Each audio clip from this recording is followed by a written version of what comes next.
आपने रेल को रद्द कर दिया, वकीलों की निंदा की, डॉक्टरों को दबा दिया, तमाम कल काम को भी आप नुकसानदेह मानेंगे, ऐसा मैं देख सकता हूं। तब सभ्यता कहें तो किसे कहें? इस सवाल का जवाब मुश्किल नहीं है। मैं मानता हूं कि जो सभ्यता हिंदुस्तान ने दिखाई है, उसको दुनिया में कोई नहीं पहुंचा सकता। जो बीज हमारे पुरखों ने बोए हैं, उनकी बराबरी कर सके ऐसी कोई चीज देखने में नहीं आई। रोम मिट्टी में मिल गया, ग्रीस का सिर्फ नाम ही रह गया, मिस्र की बादशाही चली गई, जापान पश्चिम के शिकंजे में फंस गया और चीन का कुछ भी कहा नहीं जा सकता। लेकिन गिरा टूटा जैसा भी हो, हिंदुस्तान आज भी अपनी बुनियाद में मजबूत है। जो रोम और ग्रीस गिर चुके हैं, उनकी किताबों से यूरोप के लोग सीखते हैं। उनकी गलतियां वो नहीं करेंगे, ऐसा गुमान रखते हैं। ऐसी उनकी कंगाल हालत है, जबकि हिंदुस्तान अचल है, अडिग है। यही उसका भूषण है। हिंदुस्तान पर आरोप लगाया जाता है कि वो ऐसा जंगली, ऐसी अज्ञान है कि उससे जीवन में कुछ फेरबदल कराए ही नहीं जा सकते। ये आरोप हमारा गुण है, दोष नहीं। अनुभव से जो हमें ठीक लगा है, उसे हम क्यों बदलेंगे? बहुत से अक्ल देने वाले आते जाते रहते हैं, पर हिंदुस्तान अडिग रहता है। ये उसकी खूबी है, ये उसका लंगर है। सभ्यता वो आचरण है जिससे आदमी अपना फर्ज अदा करता है। फर्ज अदा करने के मानी है नीति का पालन करना। नीति के पालन का मतलब है अपने मन और इंद्रियों को बस में रखना। ऐसा करते हुए हम अपने को, अपनी असलियत को पहचानते हैं। यही सभ्यता है।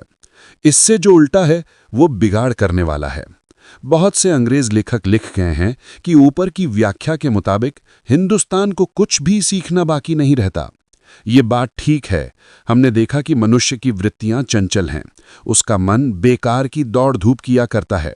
उसका शरीर जैसे जैसे ज्यादा दिया जाए, वैसे वैसे ज्यादा मांगता है। ज्यादा लेकर भी वो सुखी नहीं होता। भोग भोगने से भोग की इच्छा बढ़ती जाती है। इसलिए हमारे पुरखों ने भोग की हद बांध दी। बहुत सोचकर उन्होंने देखा कि सुख दुख तो मन के कारण है। अमीर अपनी अमीरी की वजह से सुखी नहीं है, गरीब अपनी गरीबी के कारण दुखी नहीं है। अमीर दुखी देखने में आता है और गरीब सुखी देखने में आता है। करोड़ों लोग तो गरीब ही रहेंगे। ऐसा देखकर उन्होंने भोग की वासना छुड़वाई। हजारों साल पहले जो हल काम में लिया जाता था, उससे हमने हजारों साल जैसी हमारी शिक्षा थी, वही चलती आई। हमने नाशकारक होड़ को समाज में जगह नहीं दी। सब अपना अपना धंधा करते रहे। उसमें उन्होंने दस्तूर के मुताबिक नाम लिए। ऐसा नहीं था कि हमें यंत्र वगैरह की खोज करना ही नहीं आता था, लेकिन हमारे पूर्वजों ने देखा कि लोग अगर यंत्र वगैरह की झंझट में पड़ेंगे तो गुलाम बनेंगे और अपनी नीति को छोड़ देंगे। उन्होंने सोच समझकर कहा कि हमें अपने हाथ पैरों से जो काम हो सके वही करना चाहिए। हाथ पैरों के इस्तेमाल करने में ही सच्चा सुख है, उसी में तंदुरुस्ती है। उन्होंने सोचा कि बड़े शहर खड़े करना बेकार की झंझट है। उनमें लोग सुखी नहीं होंगे। उनमें धूर्तों की टोलियां और वेश्याओं की गलियां पैदा होंगी। गरीब अमीरों से लुटे जाएंगे। इसलिए उन्होंने छोटे देहातों से संतोष माना। उन्होंने देखा कि राजाओं और उनकी तलवार के बनस्बत नीति का बल ज्यादा बलवान है। इसलिए उन्होंने राजाओं को नीतिवान पुरुषों, ऋषियों और फकीरों से कम दर्जे का माना।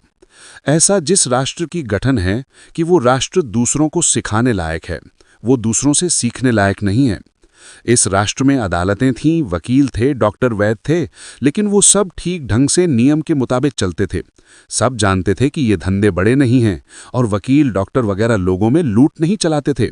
वे तो लोगों पर आश्रित थे। वे लोगों के मालिक बनकर नहीं रहते थे। इंसाफ काफी अच्छा होता था। अदालतों में ना जाना ये लोगों का ध्येय था। उन्हें भरमाने वाले स्वार्थी लोग नहीं थे। इतनी सड़न भी सिर्फ राजा और राजधानी के आसपास ही थी। उसके पास सच्चा स्वराज था। और जहां ये चांडाल सभ्यता नहीं पहुंची है, वहां हिंदुस्तान आज भी वैसा ही है। उसके सामने आप अपने नए ढोंगों की बात करेंगे तो वो आपकी हंसी उड़ाएगा। उस पर ना तो अंग्रेज राज करते हैं, ना आप कर सकेंगे। जिन लोगों के नाम पर हम बात करते हैं, उन्हें हम पहचानते नहीं हैं, ना वे हमें पहचानते हैं। आपको और दूसरों को जिनमें देश प्रेम है, मेरी सलाह है कि आज देश में जहां रेल की भाड़ नहीं फैली है, उस भाग में 6 माह के लिए घूम आएं और बाद में देश की लगन लगाएं। बाद में स्वराज की बात करें। अब आपने देखा कि सच्ची सभ्यता में किस चीज को कहता हूं। ऊपर मैंने जो तस्वीर खींची है, वैसा हिंदुस्तान जहां हो, वहां जो आदमी फेर फार करेगा, उसे आप दुश्मन समझिए। वो मनुष्य पापी है। आपने जैसा बताया वैसा ही हिंदुस्तान होता तब तो ठीक था, लेकिन जिस देश में हजारों बाल विधवाएं हैं, जिस देश में 2 बरस की बच्ची की शादी हो जाती है, जिस देश में 12 साल की उम्र के लड़के लड़कियां घर संसार चलाते हैं, जिस देश में स्त्री एक से ज्यादा पति करती है, जिस देश में नियोग की प्रथा है, जिस देश में धर्म के नाम पर कुमारिकाएं वेश्वाएं बनती हैं, जिस देश में धर्म के नाम पर पहाड़ों और बकरों की हत्या होती है, वो देश भी हिंदुस्तान ही है।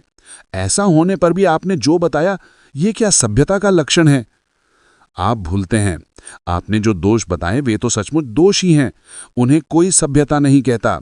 वे दोष सभ्यता के बावजूद कायम रहे हैं। उन्हें दूर करने के प्रयत्न हमेशा हुए हैं और होते ही रहेंगे। हम में जो नया जोश पैदा हुआ है, उसका उपयोग हम इन दोषों को दूर करने में कर सकते हैं। मैंने आपको आज की सभ्यता की जो निशानी बताई, उसे इस सभ्यता के हिमायती खुद बताते हैं। मैंने हिंदुस्तान की सभ्यता का जो वर्णन किया, वो वर्णन नई सभ्यता के हिमायतियों ने किया है। किसी भी देश में किसी भी सभ्यता के मातहत सभी लोग संपूर्णता तक नहीं पहुंच पाए हैं। हिंदुस्तान की सभ्यता का झुकाव नीति को मजबूत करने की ओर है। पश्चिम की सभ्यता का झुकाव अनीति को मजबूत करने की ओर है, इसलिए मैंने उसे हानिकारक कहा है। पश्चिम की सभ्यता निरीश्वरवादी है, हिंदुस्तान की सभ्यता ईश्वर को मानने वाली है।